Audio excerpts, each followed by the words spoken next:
23 अगस्त साल 2023 को चांद के दक्षिणी ध्रुव पर यानी साउथ पोल पर सॉफ्ट लैंडिंग करने वाला मिशन चंद्रयान 3 का रोवर प्रज्ञान हफ्ते भर से चांद पर मून वॉक कर रहा है और मून वॉक के साथ साथ कई अहम और अनसुलझे चांद के रहस्यों को सुलझाने की कोशिश भी कर रहा है।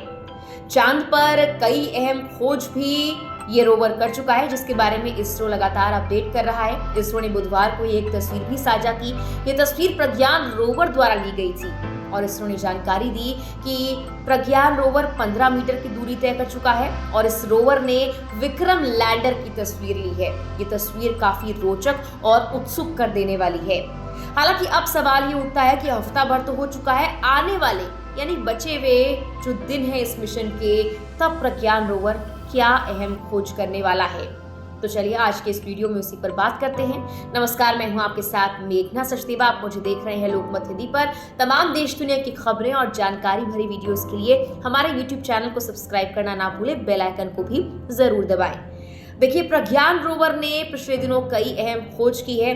चांद के दक्षिणी ध्रुव पर सतह के तापमान के साथ साथ वहां पर मिट्टी में कौन कौन से खनिज मौजूद हो सकते हैं, इसकी खोज लगातार जारी है।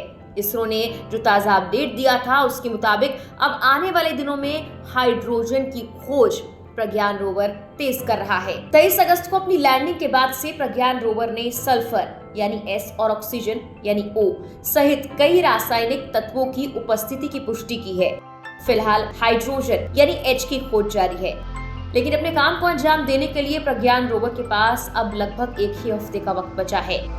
इसरो ने बताया कि चंद्रमा पर रात होने से पहले डेटा इकट्ठा करने के लिए प्रज्ञान रोवर के पास पृथ्वी के कुल 14 दिन हैं। दरअसल चंद्रमा का एक दिन पृथ्वी के 14 दिनों के बराबर होता है। एक बार 14 दिन की समय सीमा समाप्त होने के बाद चंद्रमा के पास सूर्य के संपर्क के बिना 2 सप्ताह की अवधि होगी, यानी कि तब चंद्रमा पर रात होगी। क्योंकि प्रज्ञान एक सौर ऊर्जा से चलने वाला रोवर है, इसीलिए ये पूरी तरह काम नहीं कर पाएगा। चंद्रमा पर जब रात होगी तब इसका तापमान -133 डिग्री सेल्सियस तक पहुंच सकता है।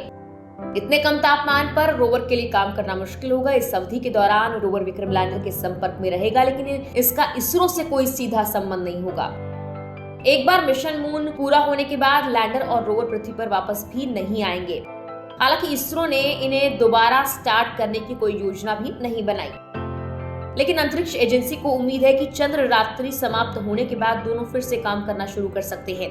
अगर ऐसा होता है तो ये भी एक बड़ी उपलब्धि होगी। साथ ही इसरो को चंद्रमा की सतह पर अध्ययन करने के लिए और ज्यादा वक्त मिल जाएगा। माना जा रहा है कि 14 दिनों के बाद विक्रम लैंडर और रोवर प्रज्ञान का इसरो से कोई भी संबंध नहीं रहेगा, लेकिन जब चांद पर रोशनी पड़ेगी तब ये दोनों काम कर सकते हैं। एक तरफ ये कहा जा रहा था कि चाइना का Yutu-2 रोवर, जो फिलहाल चांद पर ही है, हालांकि वो दक्षिणी ध्रुव वाले हिस्से पे नहीं है, वो वहां बहुत लंबे वक्त से काम कर रहा है, इसीलिए ये चीन की उपलब्धि है।